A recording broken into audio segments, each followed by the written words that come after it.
I've wanted to do this particular window since before I owned this place, maybe for 3 years, like I think has been how long it's been since I've seen that ship. But I just never thought I'd have the opportunity to do it or any reason. And so one day when I was in the midst of that crisis of how the hell do you stage a window to sell things, I decided to not do that at all and just make a window that would basically make me laugh for the 6 hours it would take me to put it together.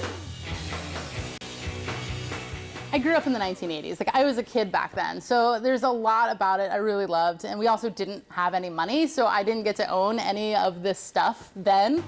So on the one hand, it was totally this opportunity for me to just go crazy and do what I never got to do as a kid. But I also, you know, I was a political theory nerd my, you know, adult life. So I like to think a lot about like the contrast between things, and I really think of the 80s as this time of just pure excess, like everything and like Technicolor, and I mean, and it's not just, you can't just have one, you have to have 500 of them. And I do think it's kind of funny now, being the simpler time we're living in, I'm living in, you know, to be able to sort of indulge in that excess, even though now it's considered, you know, nobody would think of it as the brilliance of the 80s. So when I first thought about doing it, I was like, well, it'll seem like it's the 80s versus the 80s, but I did like the stark contrast between just like these purely militaristic green dudes and then like the sheer excess of the 1980s behind it.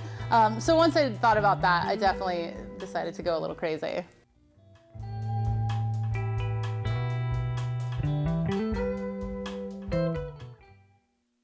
So if you break it down into its each individual components, it's totally worthless. Maybe outside of the ship. But then you can build it up into this thing that is so much more, you know, meaningful on whatever level. I mean, that's what I love about this job, and what I'm learning about people and what they collect and what they think about certain things is how you can take something like this and 10 different people will view it and experience some meaning that is, you know, important to them, but there's no connection. You know, for one kid, it's to see the Care Bear, and, you know, for me, it's like the little Smurf tossing a pumpkin. For some reason, that's my favorite, even though, you know, my little yellow Care Bear, he was more planned.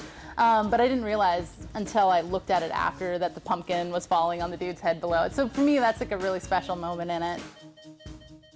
Like, it just amazed me how many figures there were from how many shows, and I only remembered a small percentage of them. I mean, I remember Strawberry Shortcake, and I remembered the Smurfs and Care Bears. So I definitely went with things that, you know, reminded me of me, I guess. I really had a good time trying to put together the aerial combat. And then, of course, the piece de resistance, the little Care Bear playing with the butterfly.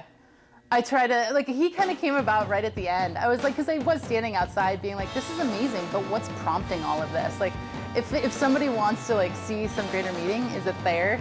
And I had that one little Care Bear left, and so I put him up on that rock, and then I found the 6-inch guys that were lunging, and I don't know, it just made it totally was perfect. It was like, make it somehow seem like that little picture of happiness and innocence is the root cause of all of this destruction.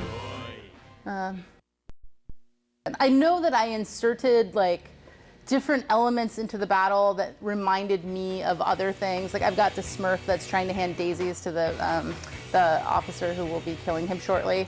You know, so I try to stage these little scenes that, you know, are reminiscent of that sort of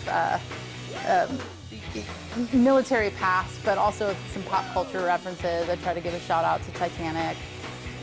You know, just a few different things that are meaningful, not just on a pop culture level, but also on the military level.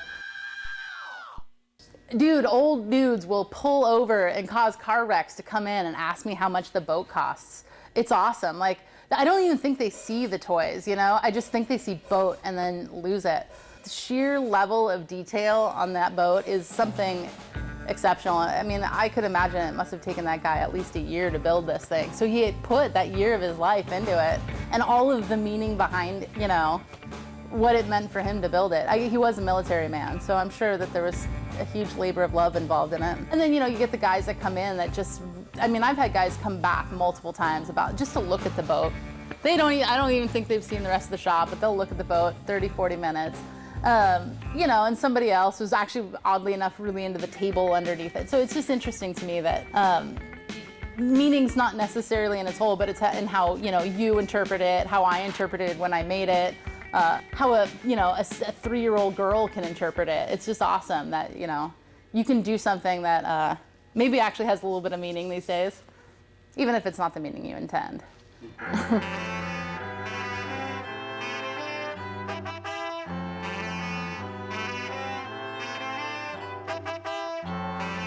Well, it's just how ridiculous it is, right? I mean, the beauty in this window is it's just pure, there's nothing. I mean, it's like molded plastic and a ship and a few tables and some dirt and things that probably don't even belong there.